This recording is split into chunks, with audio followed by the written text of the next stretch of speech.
বাংলাদেশের প্রতিটি ঘরে ঘরে প্রতিটি পরিবারেই এই সমস্যাটি বিদ্যমান।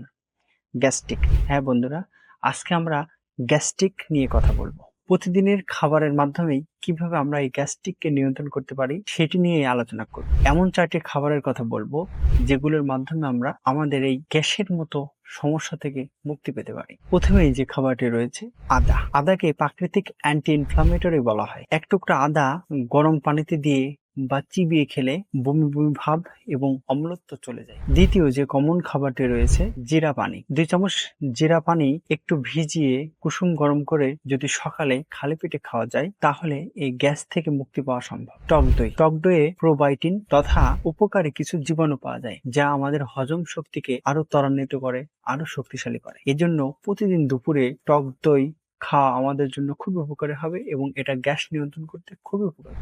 4 নম্বরে যে খাবারটি রয়েছে মধু।